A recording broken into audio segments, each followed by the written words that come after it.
લોકસભા ચૂંટણીના મતદાનને હવે ગણતરીના દિવસો જ બાકી રહ્યા છે, જ્યારે એક બાદ એક વિરોધના વંટોળો સામે આવી રહ્યા છે। જૂનાગઢમાં મેયરના વોર્ડમાં જ સમસ્યાઓના ઢગલા છે।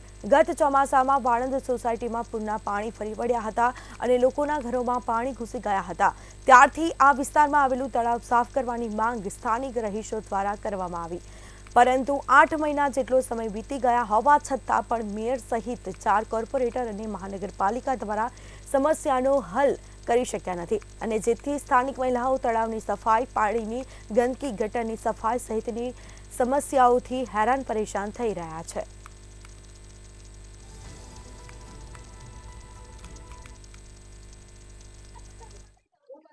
જૂનાગઢ શહેરના વોર્ડ નંબર 9 એટલે કે મેયરનો વિસ્તાર છે। આ વિસ્તારની અંદર સમસ્યા એટલી છે કે લોકો ત્રાહિમામ પોકારી ઉઠ્યા છે। આજે તમામ મહિલાઓ છે તે એકત્રિત થયા છે અને મતદાન બહિષ્કારની ચીમકી આપી રહ્યા છે। શા માટે મતદાન બહિષ્કારની ચીમકી લોકો પાસેથી જાણીશું। શું સમસ્યા છે બેન, કેટલા સમયથી સમસ્યા? અમારે 8 મહિના પહેલાની છે, અમે લેખિતમાં અરજી આપેલ છે પણ અમારે કોઈ કામ થયા નથી। શું સમસ્યા છે? સમસ્યા અમારે ગટરની છે, રોડની છે, પુલની છે, તળાવ આખું ભરાઈ ગયેલું છે, કોઈ પણ કામ થયા નથી। તળાવમાં પાણીનો જઈ શકે કોઈ નિકાલ જ નથી। ગયા વર્ષે પણ અમારા ઘરમાં પાણી ભરાઈ ગયા હતા, અમારી આખી સોસાયટી પાણીથી ડૂબી ગઈ હતી। કેટલી વાર રજૂઆત કરી છે? કોઈને રજૂઆતમાં મેં કોર્પોરેટરને બોલાવ્યા હતા, લેખિતમાં અરજી સ્વતન આપેલી છે, મોહનભાઈને પછી ચેતનાબેન ને બધાને લેખિતમાં મેં અરજી આપેલી છે, સોસાયટી આખા સહિત। કોર્પોરેટરોને અનેકવાર રજૂઆત કરી છે, પરંતુ કોર્પોરેટરના પેટનું પાણી નથી હલતું તેમ કહી શકાય। આપણી સાથે અન્ય મહિલાઓ છે। બેન, કામગીરી નહીં થાય તો શું કરવામાં આવશે? કામગીરી નહીં થાય તો આ વખતે અમે મત કોઈ સોસાયટી વાણંદ સોસાયટી વાળા કોઈ પણ મત દેવા આવશું જ નહીં। કેવી તકલીફ પડે છે? કઈ રીતની મુશ્કેલી હોય છે? અમારે મુશ્કેલી એટલે બહુ પુલ તૂટી ગયું છે, આવવા જવા માટે મોટું વાહન લઈને અંદર આવવું હોય તો આવી નથી શકાતું।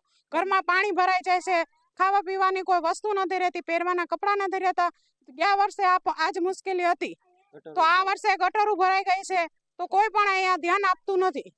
વારંવાર અરજી કરેલી છે। આપણે ફરીથી મહિલા સાથે વાત કરશું કે જેમણે જૂનાગઢના મેયર છે તેમની સાથે વાત કરી હતી। આજે તમે મેયરના જે પ્રતિનિધિ છે તેમની સાથે વાત કરી હતી, શું જવાબ મળ્યો હતો તમને? એમણે એમ કીધેલું કે મેં અરજી આપેલી છે, લેખિત આપી દીધું છે અને પૈસા ગ્રાન્ટ પણ પાસ કરાવી લીધી છે, તમારું કામ થઈ જશે અઠવાડિયા પછી। તો અત્યારે અમે સવારે એને ફોન કરીને કીધેલું હતું કે તમે આવજો। અત્યારે એને એવો જવાબ આપેલો કે હું મીટિંગમાં છું, અત્યારે નહીં પહોંચી શકું, પણ આવતા અઠવાડિયામાં તમારું કામ થઈ જશે।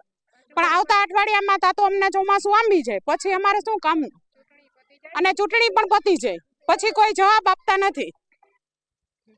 તો આ જે વાણંદ સોસાયટી વિસ્તારની મહિલાઓ છે તે ત્રાહિમામ પોકારી ઉઠી છે અને જે રીતે ગટર, રસ્તા સહિતની જે સમસ્યા છે તેને અનેકવાર રજૂઆત કરવામાં આવી છે, પરંતુ આ મનપાના પેટનું પાણી નથી હલતું અને મહિલાઓ છે તે હવે ઉગ્ર આંદોલનની અને મતદાન બહિષ્કારની ચીમકી છે તે ઉચ્ચારી રહ્યા છે।